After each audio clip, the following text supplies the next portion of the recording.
Hello everyone, welcome to DreamOn Jamaica, the first collaborative dream journal podcast for Jamaicans at home and abroad. I'm your host, Jonathan Nelson. Thank you for tuning in. Now, I know we've just met, so I don't mean to come across as intrusive, but how did you sleep last night? Was it good? Do you feel rested? Did you have any particularly interesting dreams? DreamOn Jamaica is the place where, through guest journalists and user submissions, we can have a nice discussion about your dreams, what meaning they have for you or lack thereof, how they affect you in your daily life, etc. I feel like dreams give us this glimpse into the raw creative potential of every human mind, while also reminding us of how feeble it is. It's an all-around humbling and awe-inspiring experience. According to American dream researcher J. Allen Hobson, among other pioneers in the field of dream study, we all have dreams, up to 7 per night, but rarely do we remember them after waking up.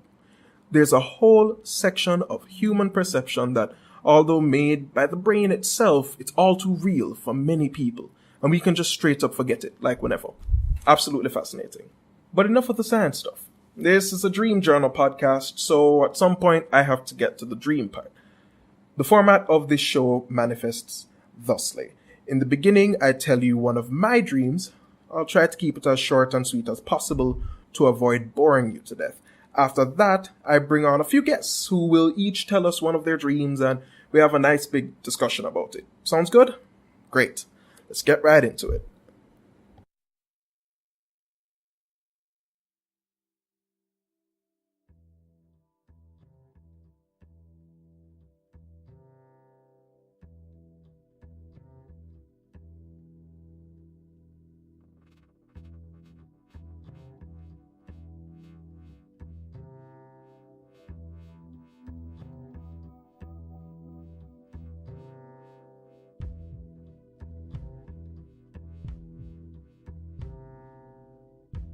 As it starts, we're in a odd, large, manufactured space. It seems like a soundstage of some kind, like from a movie. All the walls are painted with giant murals that look like the backgrounds in a Super Mario game. They're hyper-saturated in color and they're bordering on garish.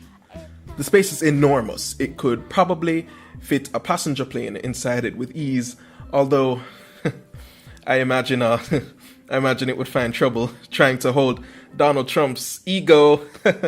Ha! Trump joke. Right out the gate. Am I internet famous yet? No? Okay then. Okay, let's continue. I'll just edit that part out. No, it's fine. It's okay. Most of the dream takes place inside of this very small car parked comfortably in the middle of the space. The car is shaped like a butternut squash, only it's like turned on its side, so the front of the vehicle is the tapered end, and the seating is in the bigger part to the back. It's a strange hot orange color that makes it look like it's made out of candy. It's all shiny and chewy looking. Inside sits a voluptuous animated woman who looks like a 1960s pin-up illustration with like a spy theme. You know, she has on like tight black pants and thigh-high white boots that zip up at the sides and a shoulderless earth tone top and a white belt and a headband, and it ties the whole ensemble together. She's in the passenger seat. In the driver's seat is a black computer-generated cat with really iridescent fur. It like, when he moves, there's like lots of purples and greens and stuff that comes up. They're on a date. And it seems to be going really well so far, actually. They're talking up a storm, and the cat seems really charismatic. Imagine if Idris Elba was a cat, basically. By the way, this car was clearly meant for cats and not for people, because she is absolutely squeezed into this thing. She has to pull her legs up to her chest just to fit in it. Clearly, she really enjoys the cat's company, however. I wish them the best in their relationship. At some point during the conversation, they're interrupted by a gnome? An imp? It's a foot-tall, bearded man creature. His hair is a pastel orange color. You know, not to think about it, everything in this dream was warm colored except for the cat. Like, that was the only one that was cool colored. I don't know what that means. The little rascal suddenly plops on the window next to the lady and starts skittering all over the car like he's some kind of weird, fast-crawling bug. This annoys our couple, but mainly the cat, who seems to know him from somewhere. At some point, the cat has had enough and leaps out of the now open driver's side door of the car, I don't know when this happens, and tackles the imp in midair, taking him to the ground and rolling around with him for a bit. They're like fighting, they're, scratching. Now pay attention, because this is where it gets weird. Also, we're almost done, so I wouldn't want you to miss the climax. The cat bites down on the gnome's head and, get this, as explained through cutaway exposition with like little diagrams of information and stuff like that. The cat bit the gnome in such a specific way that he rearranged his body on a genetic level, turning him into a completely different person. Namely, a woman with long white hair, a French accent, and a sword? Why does she have why a sword? I don't know why she has a sword. I'm tired. As the cat releases the woman, she stumbles for a bit, regaining her composure. All of a sudden, she realizes she's in the wrong place. Here, I will attempt a French accent. Academy, if you will. Please have my Oscar prepared. What am I doing here? I need to get back before it's too late. Yes, thank you. Thank you. I'd like to thank my family, but mostly God for getting me through this and getting me here tonight. The French imp runs off in a huff, and the cat slowly saunters back to the car, where he hops in, faces his bow, and continues the conversation like nothing ever happened. What a cool dude. I wish I was as confident as that cat, instead of being the bubbling cauldron of self-doubt that you see before you today. Okay, slow zoom out on the car, and end scene. Thank you. I'm here indefinitely. Life is pain. Okay, good night.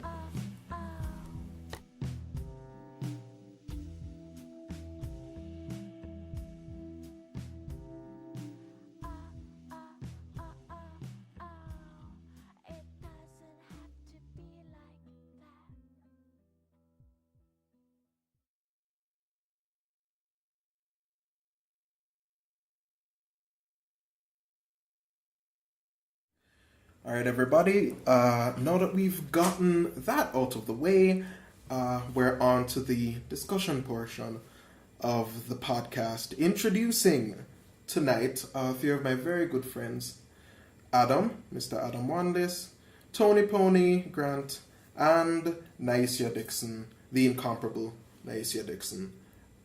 They will be telling us some of their, well, particularly one each of their dreams. Some, that they just wanted to share with us tonight at DreamOn Jamaica. I'm saying tonight. Maybe it's day for you. You never know.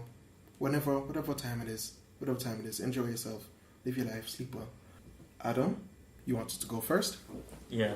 So in this first story, rather, it's a nightmare actually that I had. I don't get nightmares very frequently, but when I do, it's very. It frightens me. I wake up with a cold sweat kind of thing. But yeah, I continue. The story takes place in my house, but it's sort of like a combination of my house and another house. My grandparents' house, basically. And except everything is dark. It's nighttime, or it's probably twilight. And all the lights in the house are candles. All the chandeliers and everything, it's all candles, which is very strange. So it kind of makes things look very old time, kind of like gas lamps and such. And I'm the only one in this house, or at least as far as I know. There's a sense of presence in the house, but I don't physically see anybody. This dream is taking place in first person. Sometimes I'd have a dream in first person, or it's me looking at an occurrence happening it was strange because the dream takes place. I'm walking out of my living room, and I'm going into my bedroom, and in my bedroom there's a large cloaked figure, and the large cloaked figure is wearing a white mask. He's wearing a white owl mask, similar to the Court of Owls. the Court of Owls from Batman. Ironically enough, this was a few nights after I actually watched that, so I picked up that it was a dream, and usually I tend to have a little fun with this. So I see this figure, and he stands up from a desk that has a book on it and a candle, and he says something to me. He turns around and he speaks to me, and his voice is what's that actor's name? I think he's the voice of Nigel Thornberry. I wouldn't be able to tell you. I don't remember his name, but he was. That's such a weird voice. Tim Curry. Tim Curry. There we go. He's a sweet transvestite. Tim. From Transsexual Transylvania.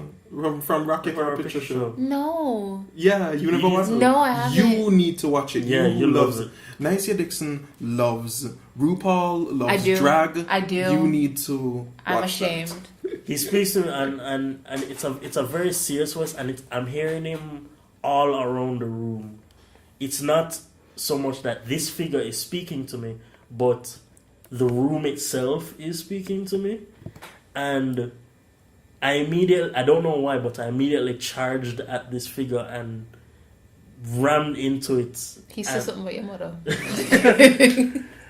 And it was weird. He kind of actually said like the Bane speech because he was talking about the dark. Oh no! And he's like, "You fear the dark for the longest time," and all. And like I charged in. The dark. I charged into my room and tackled this figure and landed on my bed, and it was just my bed sheets and the mask. And I turned around, and the figure is sitting at the chair again where I originally saw it. But the desk and chair is right next to my bed where I'm now on. And I'm looking over it, and it's still speaking, and it slowly turns towards me, and the candle goes down. I immediately reverted to my 5-year-old self when I woke up that night. Because I say this because I was deathly afraid of the dark till I was about 10. Where if there was not a light in my room, if it was not a hallway light or anything, I would either freeze in my bed or I will run into my parents' room. And it was very strange that I went into that stage, because I'm not like that anymore. And you know, Batman is fun. It's dark sometimes, but it's fun, happy, good times. And now I've just associated this as something terrifying. One thing that I think is important to keep in mind, it's a recurring problem where people will tell you how to feel about things and like how you're supposed to be over this by this age or something like that. Let me tell you something about fear of the dark. It is something that is biologically inside of your body and your brain from when we were Neanderthals on the plain being hunted down by predators constantly. Your fear of the dark is something that keeps you alive, and the dark is dangerous. Take this from another person who is also afraid of the dark. The dark is dangerous. People kill you in the dark, and that's true. Well, animals too. So having that fear, even if it's like at an age where they tell you that you're not supposed to, it's fine. Completely logical. It's fine. And really, you're supposed to be sleeping at nighttime anyways, for the most part. I mean, I get what you're saying, but I really only found it very strange that I'm having a fear of something like that. Because anytime that I've ever had a nightmare, this day and age, it's something quote unquote real world. Slice of life nightmares? Yeah, slice of life nightmares, like, oh, somebody broke into my house, or there's a gunman somewhere, and stuff like that. Never is it, oh, there's a monster somewhere, oh, there's a creature lurking around in your room, or something as non-physical as the dark. First world nightmares. First world nightmares. Yeah. Yeah. So I mean that's really the only thing that freaked me out at the time, and I woke up and I immediately turned on my TV so that I have at least some light inside the room, because I woke up, a heart beating out of my chest. I'm sitting up in my bed and I'm just leaning against the wall, like, what was that? It's kind of cool though.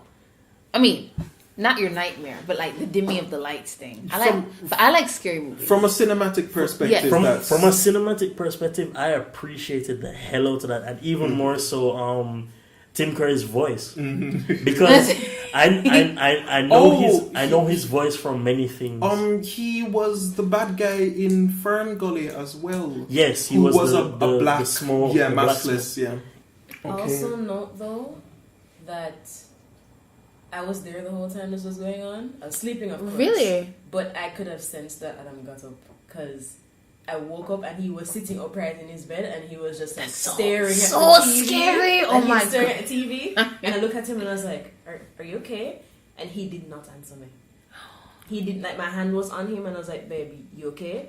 No answer. That's scary. That's Like, I Tony could feel Pony. the sweat on his hand. Adam and Tony Pony are in a relationship. Continue. Ooh. You scandalous. Next is Tony Pony. Right, so again, staying over Adam's house and sleeping, of course. It seems like it was Monday morning, and you know that semi-sleep state that you're in when you wake up, turn over, go back to bed? That's how my dream started out. Like, I woke up in the morning at what seems like 5 o'clock, and I could see outside in the garden, like where Adam's front yard is and stuff. And out to the road looks like my grandmother's, front yard as well. So it's like a blend between the two. And I can see my next door neighbor's houses like in front and beside me. I'm like, this is a dream, but I don't know what's gonna happen. This is a recent dream? Pretty recent, like about a month ago. Recent, yeah. And your dream Month was or recent two ago. too? My dream was probably about February, yeah. It's really Yeah, interesting my you dream guys was both had March. dreams about your grandmother's houses. I don't know. Attached to Adam's house, which is, I was like, that's weird. Yeah. As I say, I can see outside, but then it's early morning and I'm kind of groggy and I'm wondering why I'm up at this ungodly hour and stuff like that. And then I look outside again and there's a freaking zombie outside. Just one. It's just one at the time. Then, you know how dreams tend to throw you from one place to the next randomly, you don't know how you got there? Mm-hmm. All of a sudden I'm outside and they're like, this is like an army of zombies coming down the road, and then they're not like doing that creepy crawly walk like people think they do. They're legit running at me. So I have to jump over fences. I went over to my grandmother's next door neighbor, which is a very sweet old lady, but she didn't live there. My friend that lives in Florida now lived there, and she was like, "Tony, hurry, you need to get inside." And I'm like, "What the hell?" I look behind me, and there's a zombie like this close, like to my face. Mm-hmm. So I run to the house and I trip and fall into like a bush. And then all of a sudden the zombie's like right over me. And then my friend runs out with a hose with this gunk coming from a machine. She opens the hose and shoots it at the zombie, and then I look, the zombie just melted on the ground. When you say open it, you mean it's like a One of those, like, fire hose. And she Wow. opens Okay. the hose and shoots it with this thing, and I'm like, okay, you just saved my life. I run inside the house. When I get inside the house, it's my house. So it switched from Adam's house mixed with my grandmother's house to my house. But anyways. And then I asked her, what is this substance? Because they were also filling like water balloons with it and stuff like that.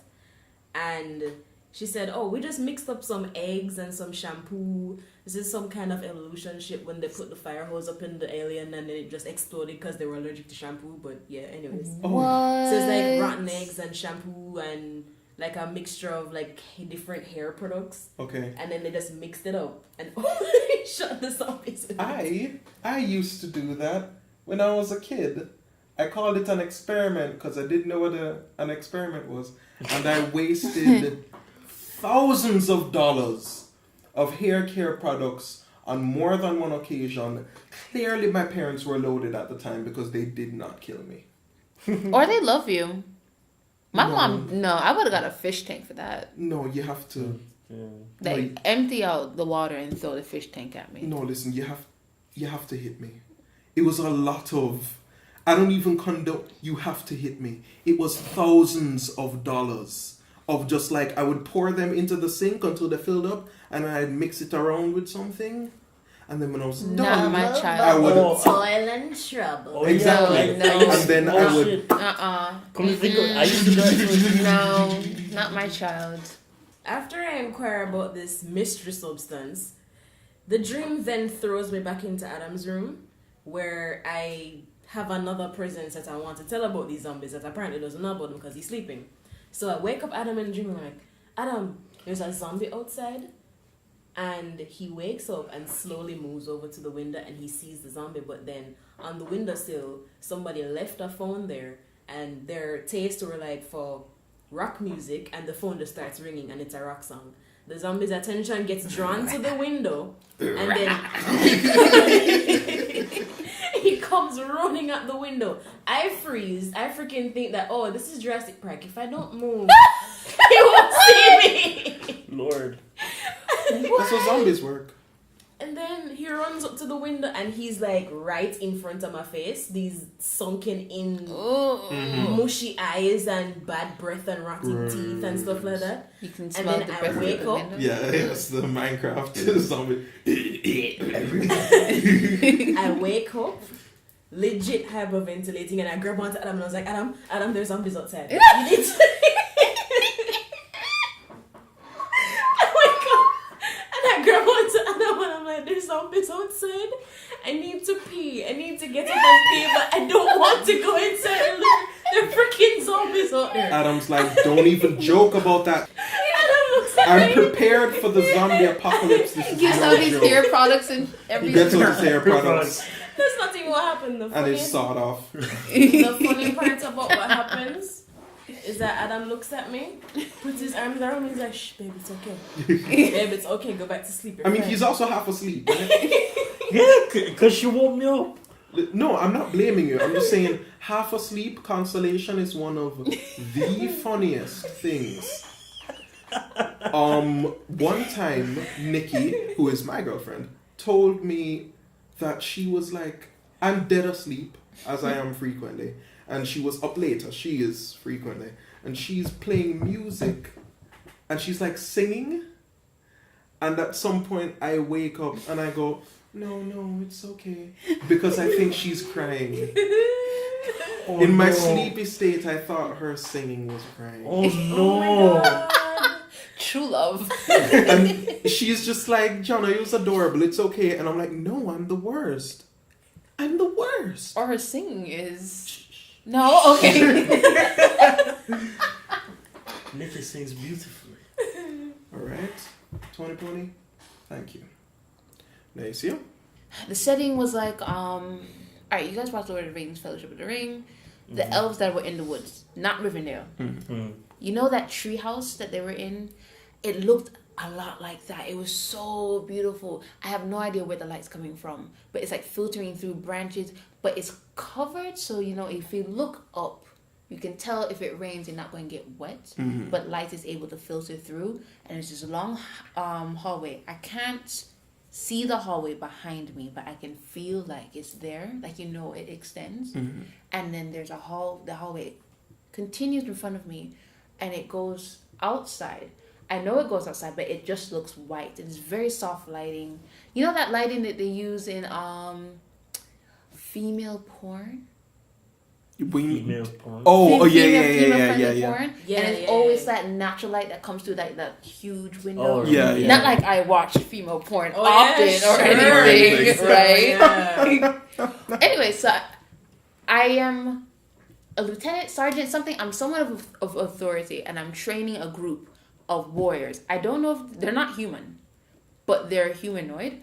So I go into, it's a bedroom. I go into a bedroom, and the door, it's like trunks and vines intertwining, very Celtic or Celtic? Celtic inspired, and the leaves are popping out, but they're very jeweled like. And I go inside, and I see 8 people. I see 8 people, and I see the bed. It's an empty room. Straight across from the door, there's a window again. There's a lot of windows in this house, and it's very soft lighting. And these 8 people are surrounding the bed, and there's no furniture though. There's only the bed, and the bed look like it's growing out of the floor, and it's pastel greens and pines and mint and cool browns, that kind of color palette. And we're wearing greens as well. Everyone has a uniform on. It's very tailored, structured. Everyone is uniform in size as well. There's not a lot of variation in the bodies of the people there. Everyone's the same height, same body type, very lean and Men and women? Men and women, mixed. I don't remember their hairstyles. I don't remember their eyes. I remember just the neck down for whatever reason, but I know they're people. And so I come in the room, and I'm just like, all right, so we're here for training. You guys just graduated. Congratulations. And I'm looking at everyone, and then I walk towards the window, and I turn around. Everyone's facing me, so I can see the door. You see the door frame, and then I see outside to the hallway. And so I'm looking at everyone, and then I look at this last dude, the 8th guy, and I'm like, I trained 7 people. Why are you here? I don't know you. He's like, no. You trained me too. I was like, no, I had a small year this year. I only had 7 people to train. Yeah, I didn't train you. In fact, I don't remember you at all. Why are you in this house? You're not supposed to be in this house. And then he transforms into this snake. Yeah. As you do. Yeah. Yeah, what? And then the snake, first it becomes like this iridescent, and he gets smaller, and it becomes like almost like this gel form, and it's iridescent, and then he actually forms into the shape of a snake, a very large snake. The snake is huge, and it's not iridescent anymore. The colors of the rainbow is just running up and down his entire body, and he slithers out, and I'm like, yo, we need to catch that snake, because all of a sudden I realized, oh, this is not my house. This is the royal family's house, and I have to protect this king that's downstairs in the house, in his living room. And I'm like, this random snake, who's more than likely the enemy, is color. And the color scheme is so nasty against the pastel. it's just like these blaring chrome colors. It's red and blue and yellow and orange. It's not even this. It's nasty. It's so nasty against. That's how you know he's the bad guy. Naisia is a stylist. Oh, sorry. And so he disappears around the corner. We're going downstairs. So no one comes downstairs with me though. I go downstairs by myself. So I go downstairs. I don't see the snake. So the stairs lead me to a very large living room. Once again, very minimal. A lot of Celtic design influences and woody and Lord of the Rings like and twirly. And I'm going down the stairs.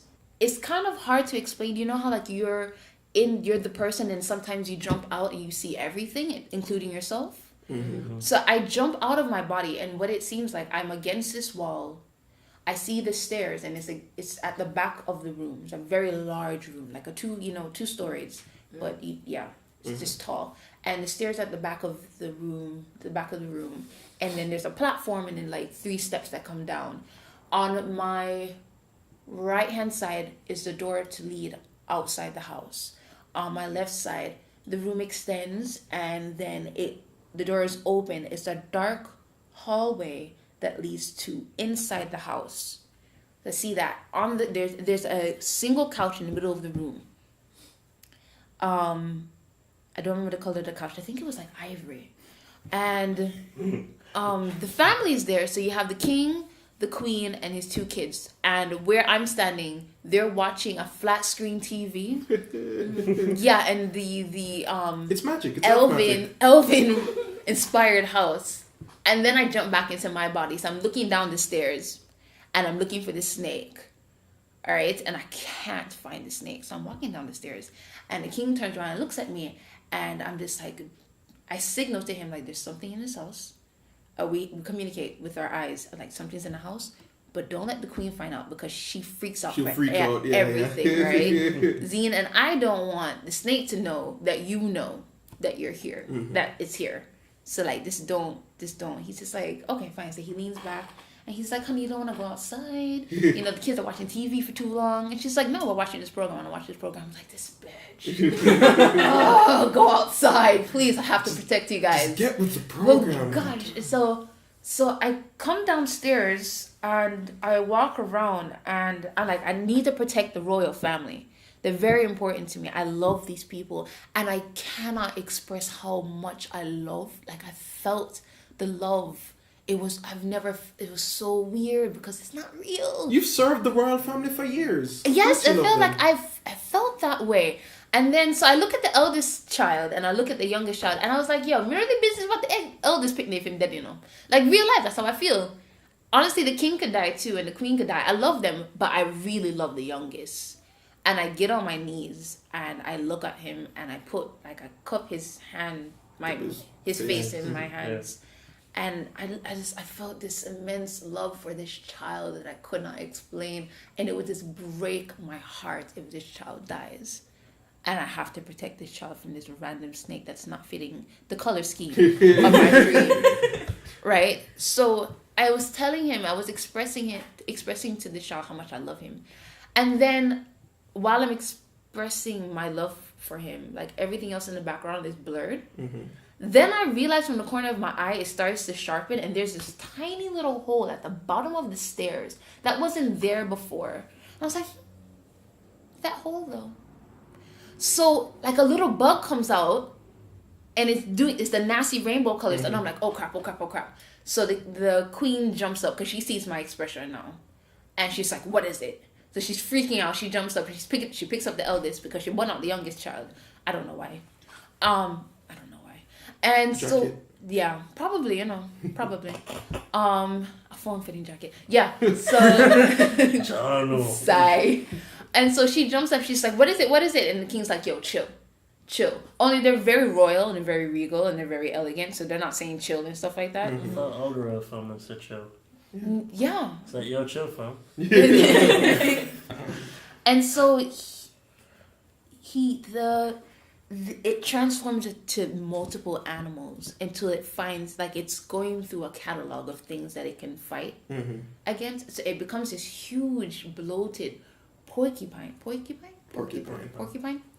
And then the spikes start exploding everywhere, and it's this bursting through the house, and the king is dodging it, and but the damn thing is at the stairs where the front door is, so they can't go outside, and I don't want them to go into the house because it feels like it's a dead end and it's dark down there. It's not like upstairs. Upstairs was well lit. That hallway downstairs was very dark, and I did not want them going to that hallway at all. And it was that muddy shadow, that muddy brown, dark black. Yeah, and I was like, so I'm trying to get them outside. Then the porcupine starts bouncing off the walls because it runs out of spikes. And so they finally get to slip outside. But one of the kids, I think it's the eldest one, ran through the hallway door out of panic instead of going outside in the opposite direction. Queen goes outside. I throw the youngest outside. And the king is following the other kid. And I'm just like, oh, God damn it. Don't go down that hallway. And so I stand at the doorway of the hallway. And I'm just like, why? I feel like I shouldn't go in there. And I trust my instincts. And I was like, you know what? The king should be able to handle himself. And if he really loves that kid, he'll figure it out. Let me go back outside because I need to secure the premises. And so I go outside. The king is coming around the house to the front of the lawn. I see the shield that's protecting the house. Something inspired by, it seems like that shield that they put him in the last movie of Harry Potter. Yeah, that's the first impression I got in the dream when you said that there's a snake coming down the stairs and you were training a troop of people but one wasn't supposed to be there. So you were a professor, you're training these people, this false student was there, and all of a sudden he turns into a snake and goes downstairs. So I'm thinking, okay, Harry Potter, his friends, and Voldemort. Yes. But only in the world of Lord of the Rings. Lord of the Rings. Middle I Earth. also kind of got an X-Men theme since you said people Really? were humanoid, like they weren't human, they had powers and Oh, I stuff didn't like get that. X-Men at all. Where That gave me an X-Men type of feel. where were your good for nothing students? Dude, Right? I asked myself the same thing. Like, where I just trained these people, and I realized they're outside. So we go outside. Everyone's outside. I don't know how they got outside. I don't know when they ran past me. Good for nothing. They all failed. They all failed. So they're outside. The king is coming around to the front with his other kid, and I see the force field, and I'm just like, all right. Once I create a barrier around the house. It's like a force field within that force field, and I look outside, and the house is very elven inspired. But when I look outside, I'm in the middle of Georgia, and you know, like that monotonous suburb. Yeah, that's outside. I was just like, God, this place is nasty. And so I see a car coming around the corner, like a huge car, and I was like, oh, they're going to kill us all. They're going to kill us all. And so I'm just like, what was happening? Someone was running outside of the force field, and I was like, catch that child. It was the youngest one. I was like, please don't let him go out there. Don't let him go out that field. Don't come out the force field. And I'm yelling at one of the tallest people I trained, this thick man. I was just like, yo, stop that kid. Zine, don't let the kid go outside the force field. And Please. he was like, Yes! no! Yeah, he's just like, so he's chasing this kid, what and this kid kid? is running for his life, and I'm just like, why are you running? And then the car stops, and all the doors open, and these people in suits come outside, and they take up that child, and I am just heartbroken, and I wake up, and I'm so sad, and I failed. I completely failed. I lost that child, and I love that child so much. It's a dream. It's a dream. It didn't feel like a dream at all. I was so sad. I love that baby so much. Consider the following. Frequently, I will think about like reality and what that means. Like what's real. We are real. Is Bugs Bunny real? Not really. No, he's a cartoon character. But also, Bugs Bunny is real. We know who Bugs Bunny is. We've seen the things he's done. He's real in a sense. Especially during rabbit season. Exactly. You can't, or duck season, whichever one it is. No, rabbit season. You You can't touch. You can't touch Bugs Bunny like I can touch Tony Pony over here, but he's real, in a sense, that's very significant, and in fact, you could say he's more real than I am because billions of people know who Bugs Bunny is across history. And like a handful of people know who I am.